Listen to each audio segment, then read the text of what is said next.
Good morning students. आज हम देखेंगे बैलेंस्ड इक्वेशन। ठीक है, पार्ट 2 है। ठीक है, तो क्वेश्चन नंबर फर्स्ट देखते हैं। Right a balanced equation for the following reaction. ठीक है, क्वेश्चन को बैलेंस करने के लिए पहले तो आपको स्मॉलेस्ट पॉसिबल मल्टीप्लिकेशन करना पड़ता है, both side, on reactant side भी एंड प्रोडक्ट साइड भी। ठीक है, चलिए फर्स्ट एग्जांपल देखते हैं जिससे हमें और अच्छे से एक्सप्लेन हो जाएगा। फर्स्ट रिएक्शन है, एक हमें रिएक्शन दे रखी है, methane burns in oxygen to form carbon dioxide and water. ठीक है, तो ये रिएक्शन है, हम पहले से इक्वेशन फॉर्म में लिखते हैं। इक्वेशन फॉर्म में लिखने के लिए पहले हमें फॉर्मूले चाहिए। Formula of methane CH4, formula of oxygen O2, formula of carbon dioxide CO2, formula of water H2O। चलिए इक्वेशन लिख लेते हैं। पहले इक्वेशन हुई CH4 plus O2 tends to CO2 plus H2O। चलिए पहले तो ये देख लेते हैं। देखिए मैंने क्या बताया था आपको कि टेल साइड क्या होगा, या लेफ्ट हैंड साइड, या टेल साइड की, या लेफ्ट हैंड साइड की, ये है रिएक्टेंट, और राइट हैंड साइड या फिर हेड साइड, हेड के आगे क्या होगा, प्रोडक्ट। ये क्या है, प्रोडक्ट। लेकिन according to equation, law of equation, उसके according the mass of reactant is equal to the mass of the product. तो मतलब एलिमेंट्स रीअरेंज होंगे, चेंज नहीं होंगे, लेकिन दोनों इक्वल होने चाहिए। ठीक है, तो यही है बैलेंस्ड इक्वेशन। हम पहले डेफिनेशन देख चुके हैं इसकी, तो बैलेंस करते हैं। चलिए इसकी इक्वेशन को पहले देखिए। सबसे पहले क्या करना है आपको, एक सबसे टेबल बना लेनी है, एक के number of carbon atoms, number of hydrogen atoms, number of oxygen atoms, reactant और ये प्रोडक्ट। चलिए रिएक्टेंट में देखते हैं क्या है। सबसे पहले रिएक्टेंट वाली साइड कार्बन कितने हैं, काउंट कीजिए, 1 कार्बन है, 1। Product side 1। Number of hydrogen atoms 4 और प्रोडक्ट साइड 2 H2। ठीक है, and number of oxygen atoms 2 on reactant side and 1 no 2 and 1 3 on product side। Okay, देखिए अब फर्स्टली क्या करना होगा हमें क्या करना होगा। अब ये देखिए, पहले इस टेबल को देख लीजिए। तो रिएक्टेंट में अगर हम देखें, कार्बन और कार्बन तो इक्वल हैं, एक हमें बस एक इक्वेशन का, लेकिन हाइड्रोजन एटम्स यहाँ पर 4 है, रिएक्टेंट में, प्रोडक्ट में है 2। तो हमें प्रोडक्ट वाली साइड पर 2 से मल्टीप्लाई करना होगा, 2 से क्या करना होगा, मल्टीप्लाई। तो चलिए सबसे पहले तो यही देख लेते हैं किस तरह से होगा।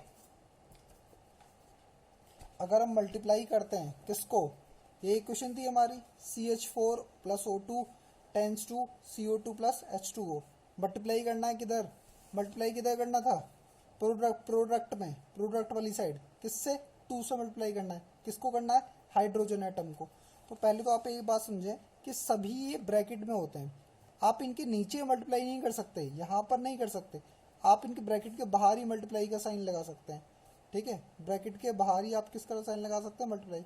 तो हमें करना है किस में मल्टीप्लाई करना है, हाइड्रोजन एटम में, वो भी प्रोडक्ट साइड। प्रोडक्ट ये है इधर, ये प्रोडक्ट है, तो प्रोडक्ट में हाइड्रोजन किधर है, यहाँ, तो किससे मल्टीप्लाई करना है, 2 से मल्टीप्लाई कर रहे हैं इक्वल करने के लिए। तो अगली इक्वेशन क्या बनती है देखते हैं।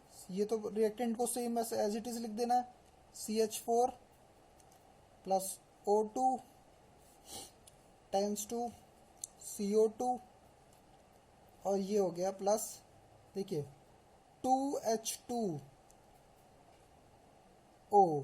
ठीक है, इससे क्या हो गया कि अब रिएक्टेंट अगर हम देखें तो ये हाइड्रोजन हो गया, अब 2 4, और यहाँ भी कितने थे, देखिए H4 है, यहाँ भी कितने हो गए, 4।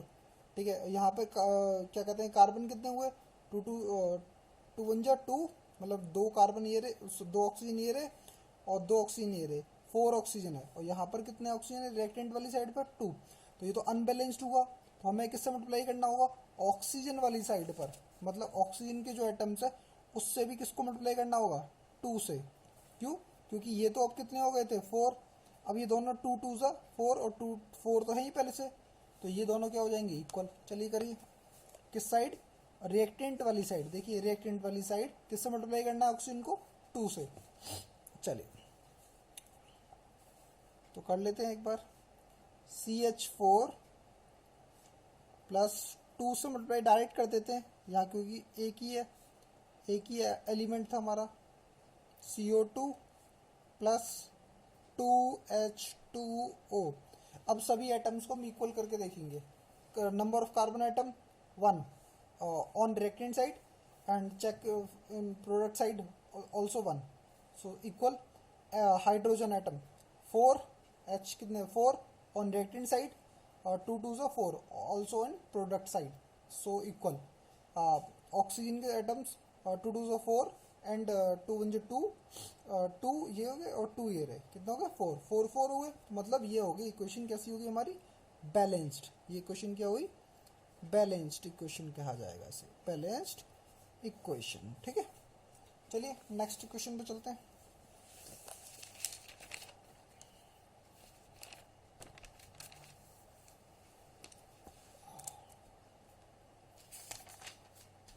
चलिए नेक्स्ट क्वेश्चन देख लेते हैं। नेक्स्ट क्वेश्चन हमारी FeH2O tense to Fe3O4 plus H2। ठीक है, और नंबर ऑफ हाइड्रो सबसे पहले तो टेबल में आपको एटम्स लिख लेने हैं। ठीक है, आप कर सकते हैं बिना टेबल के भी, अब बिना टेबल के करना सीखिए वैसे तो, लेकिन लास्ट एक बार प्रैक्टिस कर लेते हैं। चलिए Fe के कितने हैं, 1 on product side 3। Hydrogen atom देखिए 2 ये रहे, और कहीं है रिएक्टेंट साइड में नहीं, तो 2 प्रोडक्ट साइड में काउंट कीजिए, देखिए 2 है सिर्फ। अब नेक्स्ट Fe का अगर ऑक्सीजन एटम कितने हैं, 1 ऑन प्रोडक्ट साइड 4। आपको अब सिंपल सा दिख रहा है कि हमारे हाइड्रोजन को छोड़कर ये दोनों अनबैलेंस्ड है, तो सबसे पहले क्या होगा, रिएक्टेंट में आप किसकी मल्टीप्लाई करेंगे, 1 3 से 3। देखिए स्मॉलेस्ट है, मैंने स्टार्टिंग में बताया आपको स्मॉलेस्ट पॉसिबल मल्टीप्लिकेशन करना है, तो 3 को हमें 1 को 3 बनाना है, तो 1 इंटू 3, तो मतलब जो Fe है उससे किससे मल्टीप्लाई कर दीजिए, 3 से। तो करिए, चलिए क्वेश्चन अगर हम लिखेंगे तो क्या हो जाएगी question, 3 Fe plus H2O tends to Fe3O4 plus H2। ठीक है, तो यहाँ देखिए अब काउंट कर लेते हैं। देखिए Fe3 hydrogen 2 oxygen 1, oxygen on product side is 4, so oxygen 4 है इधर और इधर 1, तो हमें क्या करना होगा, इधर टेबल में अगर देखते हैं तो रिएक्टेंट वाली साइड मल्टीप्लाई करना है किससे, 4 से। तो प्रोडक्ट आप भी जानते हैं मल्टीप्लाई कहाँ हो सकता है, सिर्फ बाहर ही हो सकता है, यहाँ नहीं लगा सकते हम, ये रॉन्ग होगा। हमें कहाँ लगाना होगा, ब्रैकेट के बाहर। किससे मल्टीप्लाई करना होगा, 4 से। चलिए कर लेते हैं, तो क्या हो जाएगी क्वेश्चन, 3Fe प्लस 4H2O। ये 4 दोनों में एलिमेंट में मल्टीप्लाई हो रहा है, ये ध्यान रखिएगा आप। तो Fe3O4 प्लस H2, चेक करें, 3Fe Fe3 सेम, 3 एलिमेंट है दोनों साइड। ठीक है, 3 एटम है। 4 2 से 8 क्या हो गया, हाइड्रोजन। यहाँ पर कितने हाइड्रोजन है, 2 ही है सिर्फ। ऑक्सीजन 4, यहाँ पे ऑक्सीजन 4, मतलब सिर्फ प्रोडक्ट वाली साइड क्या कम है, हमारे हाइड्रोजन इधर कितने हो गए, ये हो गए थे 8। ठीक है, ये कितने हो गए थे, 8। अब 2 को 8 बनाना है, 2 को 8 कैसे बनाएंगे, प्रोडक्ट वाली साइड मल्टीप्लाई कर दीजिए 4 से, किसको, सिर्फ हाइड्रोजन को। चलिए एक स्टेप और आएगा, 3Fe plus 4H2O product side में मल्टीप्लाई करना है।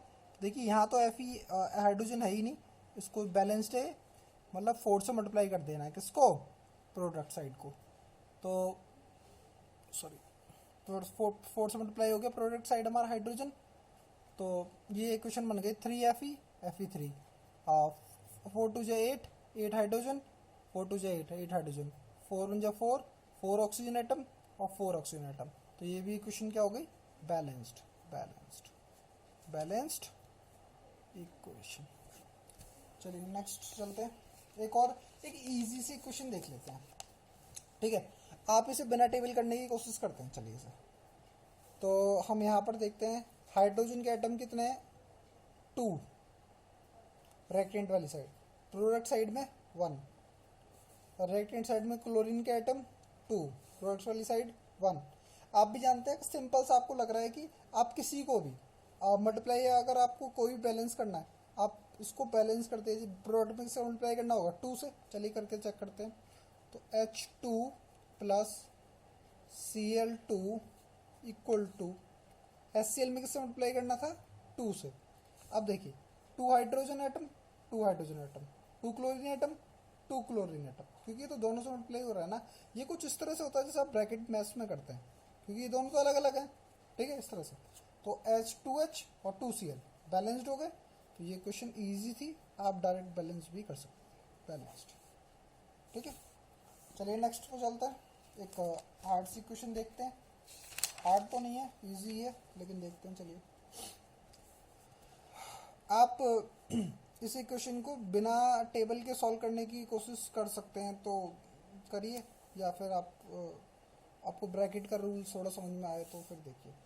चलिए करते हैं, एक बार इक्वेशन को फिर से लिख लेते हैं, ठीक है क्या, पढ़ भी लेंगे हम इसके, MgOH का होल ट्वाइस, इस तरह से, magnesium hydrochloride plus HCl hydrochloride, MgCl2 magnesium chloride plus water molecule है, ठीक है। तो अब चलिए एक बार देख लेते हैं, अगर कौन सी चीज़ बैलेंस्ड नहीं है, बिना टेबल के सॉल्व करें तो फिर टेबल से कर लेंगे एक बार, ठीक है। मैग्नीशियम कितने एटम है यहाँ पर, 1, यहाँ पर ऑन प्रोडक्ट साइड, मतलब आपकी लेफ्ट हैंड साइड और राइट हैंड साइड इक्वल होनी चाहिए, सिंपल सी बात है, ठीक है।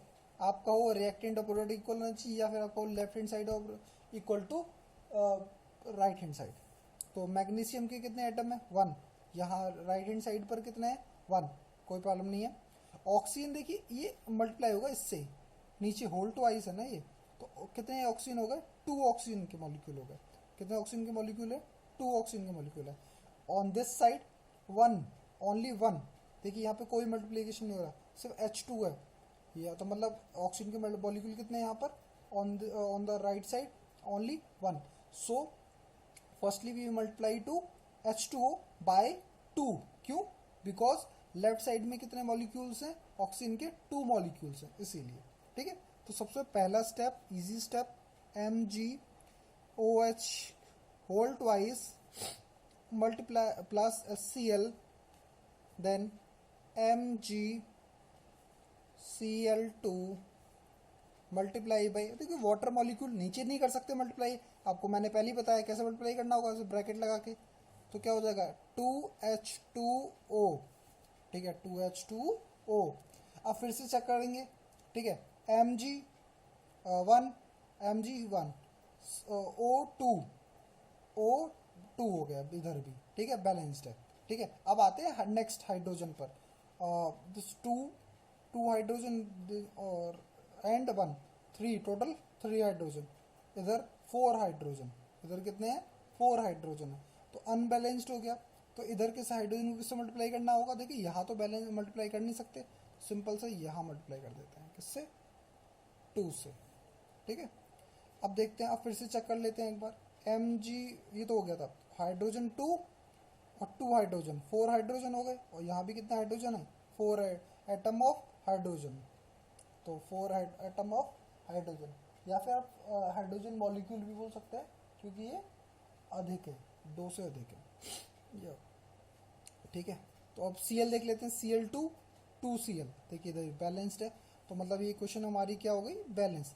आप बिना टेबल के भी इस तरह से चेक कर सकते हैं कि number of atoms both side पर क्या होना चाहिए, इक्वल होना चाहिए, तो ये क्वेश्चन भी कैसी हुई, बैलेंस्ड। अगर आपको कोई भी प्रॉब्लम हो तो आप कमेंट सेक्शन में टाइप कर सकते हैं, कमेंट्स दे सकते हैं मुझे, ठीक है। चलिए अब नेक्स्ट पर चलते हैं, अब देखिए टाइप्स स्टार्ट हो रहे हैं, ठीक है, इसके टाइप्स ऑफ केमिकल रिएक्शंस, ठीक है। फर्स्ट है combination reaction, second decomposition reaction, third displacement reaction, fourth double displacement reactions, fifth oxidation and reduction reaction. चलिए फर्स्ट देखते हैं हम। फर्स्ट जो हमारी रिएक्शन है वो है हमारी कम्बिनेशन रिएक्शन। देखिए कम्बिनेशन स्टार्ट कंबाइन, कम्बिनेशन बनाए कंबाइन से। कंबाइन में होता है जुड़ना, मतलब दो कंपाउंड, ठीक है, या दो एलिमेंट्स, या मतलब किसी दो का जुड़ना, दो का जुड़कर एक बनना, सिर्फ कम्बिनेशन रिएक्शन ही होता है। जैसे देखिए दोस reactions in which two or more substances combine to form a single substance are called combination reactions, ठीक है। तो ये क्या हो रहा है, कॉम्बिनेशन रिएक्शन, कि दो या दो से अधिक सब्सटेंस मिलकर क्या बनाते हैं, सिंगल सब्सटेंस बना रहे हो, एक सब्सटेंस बन रहा हो, ठीक है, एक चीज बन रही हो, तब उसे कहेंगे कॉम्बिनेशन, मतलब जुड़ना है, सिंपल सी बात है। दो जुड़कर, मतलब आप इस तरह से मान लीजिए x plus Y equal to X Y, ठीक है, दो जुड़कर एक बन गया, ठीक है। अब एग्जाम्पल देना होगा इसका हमें। एग्जाम्पल क्या है, magnesium and oxygen combine when heated to form magnesium oxide, मतलब मैग्नीशियम ऑक्सीजन की प्रेजेंस में अगर ऐड करते हैं तो क्या बन जाएगा, मैग्नीशियम ऑक्साइड। मतलब कि Mg 2Mg plus O2 equal to 2Mg, ये बैलेंस्ड है, देख लीजिए, यहाँ पे 2Mg की मॉलिक्यूल है, यहाँ पे 2Mg। अब एक और इक्वेशन है, देखिए 2H2 plus O2 equal to 2H2O, balanced है, ठीक है। लेकिन देखिए H2, यहाँ पे मेन बात क्या है, H2 प्लस O2 क्या बन रहा है, H2O, दो मिलकर एक बन जा रहे हैं, दो मिलकर एक बन जा रहे हैं। तो कैसी रिएक्शन होगी, x plus Y equal to X Y, मतलब कम्बिनेशन रिएक्शन, ठीक है। और इसके और एग्जाम्पल देखते हैं, और एग्जाम्पल देखेंगे, चलिए बाद में, पहले हम नेक्स्ट टॉपिक पे चलते हैं, ठीक है। और एग्जांपल हम प्रैक्टिस में देखेंगे, ठीक है। मैं आपको कुछ क्वेश्चंस भी दूंगा। देखिए ये है कि 10th में हमें बोर्ड के अकॉर्डिंग पढ़ना होगा, हमें सिर्फ अपने क्लास टेस्ट के लिए नहीं पढ़ना, बोर्ड के अकॉर्डिंग पढ़ना है, तो थोड़ा सा सही से पढ़ना होगा, ठीक है।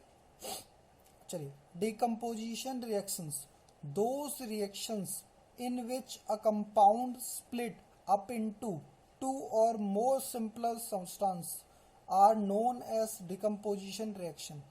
मतलब कि ये है स्प्लिट, मतलब आप जानते हैं स्प्लिट मीन्स होता है टूटना। अगर कोई भी कंपाउंड क्या, दो या दो से अधिक जो मिलकर बनाओ, ठीक है, वो स्प्लिट होता है, टूटता है, किसमें, टू और मोर में ही टूटता है, ठीक है। इसको हम डिकम्पोजिशन कहते हैं, ठीक है। जैसे डी फॉर, जैसे एक बात समझिए, पहले था कॉम्बिनेशन रिएक्शन जिसे हम कहते हैं ceremony, C for combination, C for ceremony, मतलब दो कपल्स की अगर मैरिज होती है तो वो कंबाइन हो जाते हैं। लेकिन डी फॉर डिकम्पोजिशन या डी फॉर डिवोर्स, ठीक है, और उसके क्या हो जा रहे हैं, स्प्लिट, अलग अलग, ठीक है, फिर से टू और मोर में। एग्जाम्पल देख लेते हैं इसका। ये क्या है, कैल्शियम कार्बोनेट CaCO3, जिसे हम लाइमस्टोन भी कहते हैं, ठीक है। और ये हीट देते हैं, हम डिकम्पोजिशन करते हैं इसका हीट देकर, तो क्या बनता है, ये क्विक लाइम, ठीक है, कैल्शियम ऑक्साइड और प्लस CO2 गिवन करता है हमें, CO2 गैस। तो देखिए एक से क्या बन गए, दो में चेंज हो गए, दो में कन्वर्ट हो गए, स्प्लिट हो गया, ये CaCO2 स्प्लिट हो गया किसमें, CO प्लस CO2, ठीक है। अब इससे हमें क्या क्या पता लगा, कैल्शियम ऑक्साइड मतलब और quick lime is used on a large scale in the manufacture of cement. मतलब ये जो क्विक लाइम है, ये CaO, ये वर्क आता है इसकी, ये इससे बनता है क्या, सीमेंट, ठीक है। सीमेंट की फैक्ट्री में ये वर्क आता है, सीमेंट इंडस्ट्री में इसका प्रयोग होता है, ठीक है। इसका सेकेंड देखिए हम यूज भी देखते चलते हैं, ठीक है, ताकि एकदम अच्छे से कंप्लीट हो हमारा। When a decomposition reaction is carried out by heating it is called thermal decomposition। ठीक है, जो डिकम्पोजिशन हो रही है, यहाँ पर आप ये देख रहे हैं, हीट वर्ड देख रहे होंगे।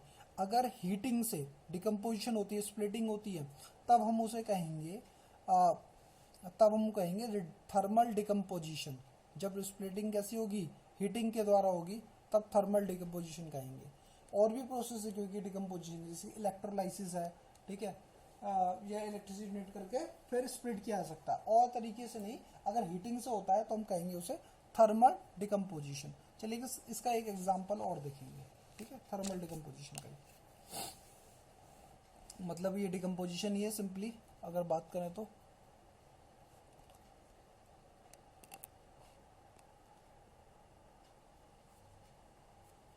एग्जांपल देखते हैं इसका।